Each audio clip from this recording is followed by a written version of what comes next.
नमस्कार साथियों। दिल्ली चुनावों पर अपनी अपनी टिप्पणी करने के लिए, अपना विश्लेषण देने के लिए आप लोगों के सामने आया हूं।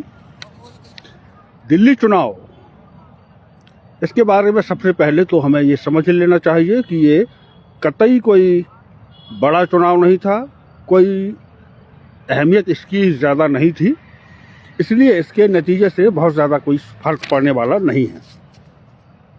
दिल्ली में विधानसभा चुनावों से सत्ता पर कोई फर्क पड़ने वाला नहीं है, क्योंकि इसका कारण ये है कि केंद्र में जब एनडीए की सरकार बनी थी तभी दिल्ली की सत्ता बीजेपी के हाथ में पहुंच गई थी। हम सब अच्छी तरीके से जानते हैं कि दिल्ली में, जो कि केंद्र शासित प्रदेश है, असली सरकार उपराज्यपाल और उसके अनुसार केंद्र के ही हाथ में रहती है। आधी अधूरी सरकार भी अब उसके पास चली गई तो कोई बड़ा फर्क पड़ने वाला नहीं है। और कायदे से जिस तरीके का दिल्ली का सिस्टम है, उसके हिसाब से केंद्र में जिसकी भी सरकार हो उसकी ही सरकार प्रदेश में होनी भी चाहिए। काफ़ी सुविधाएं रहती हैं। अब पार्टी चाहे फिर कोई भी हो, लेकिन उसकी ही सरकार रहनी चाहिए और इसका इंतजाम किया भी जाता है। विधानसभा में नहीं किया जाता है। विधानसभा में तो ये किया गया है कि ज़्यादातर पावर जो है वो उपराज्यपाल के पास में रहेंगे, लेकिन दिल्ली नगर निगम वगैरह में भी ये प्रयास किया जाता है कि जिसकी सरकार है उसका ही उसमें ठीक ठाक बहुमत हो। इसलिए कई पार्षद मनोनीत किए जाते हैं विधानसभा के द्वारा, उपराज्यपाल के द्वारा। तो उसके पीछे वही है कि सत्ता जो है जिसके पास में है उससे उसके ही नियंत्रण में रहे मोटे तौर पर। तो सीधी बात तो यह है कि जो भी नतीजे आए हैं उससे फर्क केवल ये पड़ा है कि आम आदमी पार्टी का पतन शुरू हो गया है और इसका फायदा कांग्रेस को होगा, अन्य राज्यों में होगा। विश्लेषण करना है तो सबसे जरूरी तो अगर कुछ लगता है तो वो कांग्रेस के जो नतीजे रहे उसका विश्लेषण करना चाहिए। कांग्रेस की जो जीरो की हैट्रिक बनी है, इसके पीछे क्या कारण है, इसकी मैं अपने तरीके से व्याख्या करने की कोशिश कर रहा हूं। पहला कारण तो यह है कि लोकसभा चुनावों में कांग्रेस ने आम आदमी पार्टी से तालमेल किया, और वो भी सेकेंडरी पार्टी बनकर।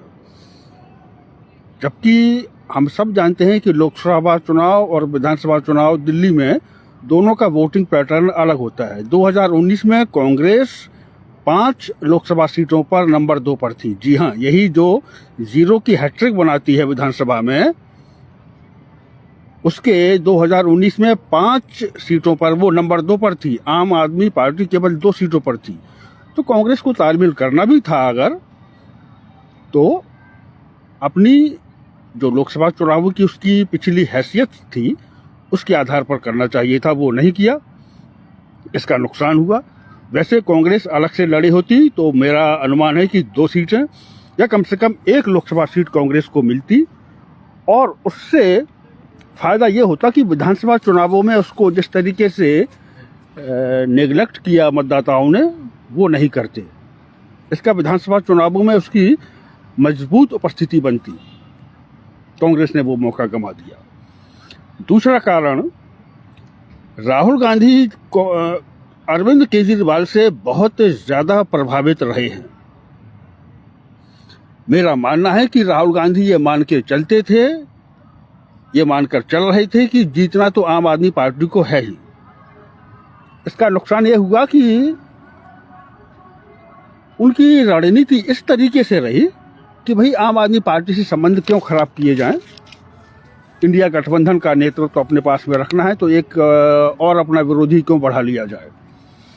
और लोकसभा चुनावों में गठबंधन करके एक तरह से राहुल गांधी ने आम आदमी पार्टी पर इन्वेस्टमेंट भी किया था। सोनिया गांधी संजय सिंह का जो धरना संसद में चल रहा था तो वो रात में मिलने पहुंच गई थी। कभी किसी और कांग्रेस या और दलों के नेता को इतनी अहमियत सोनिया जी नहीं देती हैं।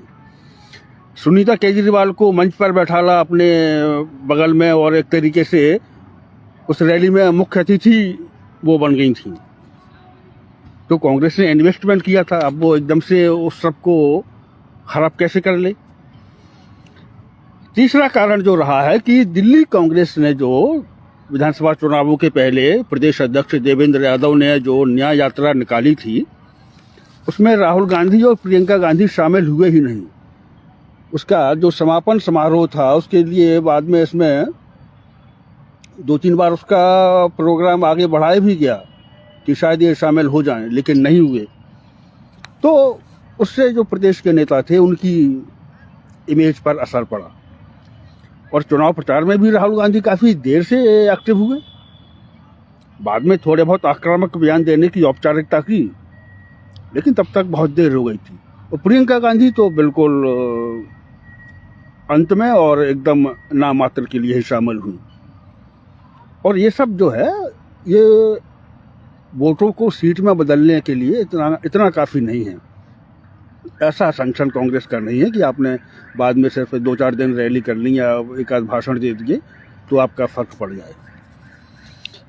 चौथी कारण जो है कि कांग्रेस के जो बोझ हैं, कांग्रेस पर बोझ बने दिल्ली में रहने वाले करीब 40 नेताओं को, जो राष्ट्रीय नेता हैं, बड़े पदाधिकारी हैं, जिनकी पार्टी में बड़ी पूंछ है, सत्ता आने पर सबसे ज़्यादा मलाई जिनको मिलती है, ऐसे 40 नेताओं को हमेशा की तरह कांग्रेस ने घर में बैठे रहने दिया, जबकि इनको एक एक सीट ही करो और मरो की भावना के साथ में सौंप दी होती। ऐसा आदेश दिया गया होता, कड़ा आदेश, तो निश्चित फर्क पड़ता।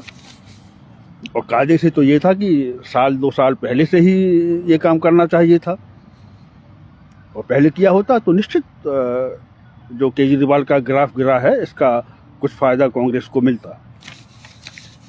मेरा मानना है कि जो कांग्रेसी, ये बात भी बहुत इम्पोर्टेंट है, इन चुनावों के समय पर जो कांग्रेसी 40, 30, 15, 18 सीटें जीतने का दावा कर रहे थे, वो कांग्रेस का और खुद का मजाक बना रहे थे। अब भी जो कांग्रेसी दावा कर रहे हैं कि कांग्रेस ने केजरीवाल को हरवा दिया, वो भी कांग्रेस का मजाक बना रहे हैं, अपना मजाक बना रहे हैं, और वास्तव में ये लोग कांग्रेस के दुश्मन हैं। ये सिर्फ ऐसी बातें करते हैं जो कांग्रेस के ऊपर के नेताओं को अच्छी लगे, और चाहे उसका उन्हें फायदा नुकसान कितना भी ज्यादा क्यों ना हो। कांग्रेस ने क्यों नहीं हरवाया, इसके पीछे मेरा तर्क यह है कि कांग्रेस की हालत जो है, केवल दिल्ली की ही बात करें तो कांग्रेस की हालत जो है इतनी कमजोर है कि वो खुद अपने वोट नहीं ले पा रही है। जो कांग्रेस को वोट देते हैं उनके वोट कांग्रेस नहीं ले पा रही है, तो अपने वोट कांग्रेस के कहने से कांग्रेस का कौन सा वोटर था जो वोट ट्रांसफर कर देता। कांग्रेस खुद वोट नहीं ले पा रही है तो अपने वोट ट्रांसफर कहां से कराती। मेरा आकलन यह है कि कांग्रेस को वास्तव में जो भी वोट मिले हैं वो कांग्रेस ना लड़ती या आम आदमी पार्टी से तालमेल किया होता, तो जो भी कांग्रेस को वोट मिले हैं वो बीजेपी की तरफ ही जाते और बीजेपी और ज़्यादा वोटों से जीतती। अब ये विश्लेषण है, गहराई भरा है, कांग्रेसियों को समझने में दिक्कत हो सकती है, लेकिन हकीकत यही है।